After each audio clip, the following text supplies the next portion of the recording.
বন্ধুরা, আজকে নিয়ে এসেছি চিংড়ি মাছ দিয়ে কচুরলতি। কড়াই গরম হয়ে গেছে, সরষের তেল দিয়ে দিলাম। এবার নুন হলুদ মাখানো চিংড়ি মাছগুলো একটু ভেজে নেব।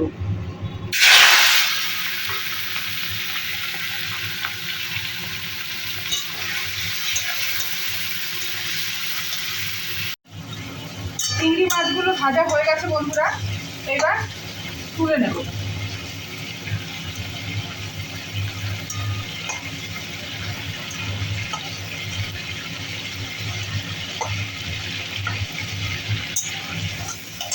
এবার ওই চিংড়ি মাছ ভাজা তেলের মধ্যেই দিয়ে দেব কাঁচা লঙ্কা আর পেঁয়াজ কুচি।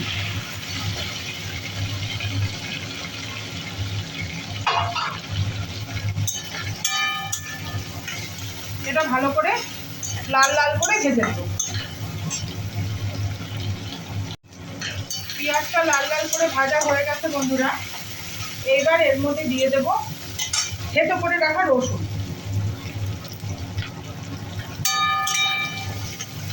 সেটাকে দিয়েই ভালো করে ভেজে নেব।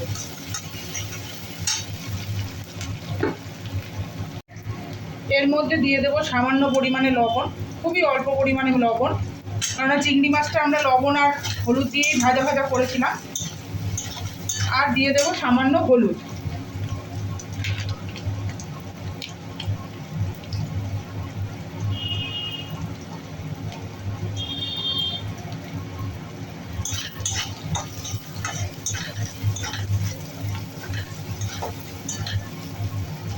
আর এই যে লতিগুলো বন্ধুরা, এই লতিগুলোকে সামান্য গরম জলে হালকা ভাপিয়ে নিয়েছিলাম যেন গলা কুটকুট না করে, দেশি লতি। এবার এই লতিগুলো দিয়ে দেবো। চাষের লতি হলে গলা কুটকুট করে না, কিন্তু যেহেতু এগুলো আমাদের লোকাল দেশি লতি, এগুলোতে সামান্য ভয় থাকে গলা কুটকুট করার, তাই এগুলোকে একটু ভাপিয়ে নিলে সেই ভয়টা কেটে যায়। এরই মধ্যে দিয়ে দেবো ভেজে রাখা চিংড়ি মাছগুলো।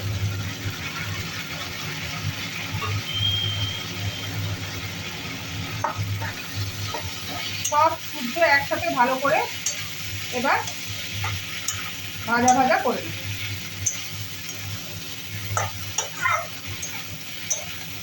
একটু ঝাল ঝাল হলে খেতে ভালো লাগে। বন্ধুরা, সামান্য জল দিয়ে দিলাম। এবার নেড়ে চেড়ে ভালো করে ঢেকে দেব, তাতে সেদ্ধ হয়ে যাবে এবং এগুলো করে সেদ্ধ।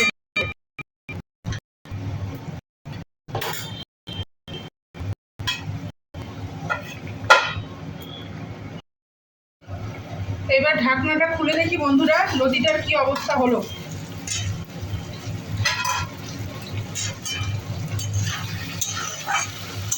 হয়ে গেছে, লতি ভাজা ভাজা হয়ে গেছে, জল সব শুকিয়ে গেছে,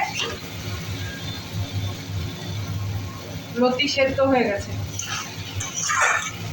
চিংড়ি মাছ দিয়ে লতি আমার হয়ে গেছে, এবার নামিয়ে নেব। আমার এই রান্না যদি আপনাদের ভালো লেগে থাকে তাহলে একটা লাইক, শেয়ার এবং কমেন্ট করে আমার পাশে থাকবেন। এবং এই লতি চিংড়ি মাছ দিয়ে এইভাবে রান্না করলে খেতে খুব ভালো হয়। আপনারা সবাই বাড়িতে একবার রান্না করে খেয়ে আমাকে জানাবেন। আজকে তাহলে রাখি, আসবো অন্যদিন অন্য রান্না নিয়ে।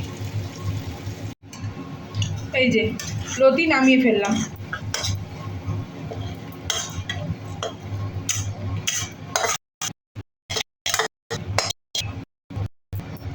ভাজা ভাজা করে নামাতে হবে, একটুও গলা চুলকাবে না। আপনারা এইভাবে রান্না করে খেয়ে দেখবেন।